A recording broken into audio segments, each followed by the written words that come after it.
আসসালামু আলাইকুম ওরহমতুল্লাহি ওবারাকাতু। আশা করি সকলে ভালো আছেন। আবারও একটি নতুন ভিডিও নিয়ে আসলাম। আজকে আমি দেখাবো কিভাবে বুকাল কেটে দুই ভাগ করবেন আপনার কাজ করার সুবিধার্থে। চলুন তাহলে ভিডিওটি শুরু করা যাক। ভিডিওটি শুরু করার আগে যারা এখনো আমার ইউটিউব চ্যানেলটি সাবস্ক্রাইব করেন নাই তারা ইউটিউব চ্যানেলটি সাবস্ক্রাইব করে নেবেন। এখন আমি আমার বুকালটি যে জায়গায় কাটবো সেটা জুম করে নিব। উপরে এইভাবে চাপ দিয়ে ধরলে এখানে একটা প্লাস চিহ্নের মধ্যে আসবে, সেখানে চাপ দিলেই ডিলিট অপশন আসবে, সেখানে চাপ দিলেই হয়ে যাবে।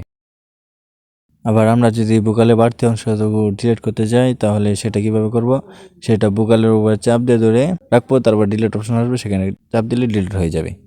অনেক সময় দেখা যায় এক বুকাল থেকে আরেক বুকাল কপি করতে হয় ক্রস ভয়েস দেওয়ার জন্য।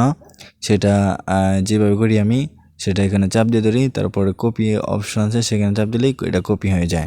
আবার কোনো বুকাল যদি ডিলিট করতে চাই তাহলে চাপ দিয়ে ধরলে একবার নিচে ডিলিট অপশন আসে, সেখানে চাপ দিলে আরেকটা ডিলিট আসে, তারপরে সেখানে চাপ দিলে ডিলিট হয়ে যায়। কোনো বুকালের যদি কালার চেঞ্জ করতে চান তাহলে সেই আবার বুকালে চাপ দিয়ে ধরবেন, তারপর উপরে যে অপশন আছে সেখানে চাপ দিলেই এখান থেকে আপনারা কালার চেঞ্জ করতে পারবেন। যে কোনো ধরনের কালার আপনারা দিতে পারবেন। আজকে ভিডিও এই পর্যন্তই। আসসালামু আলাইকুম।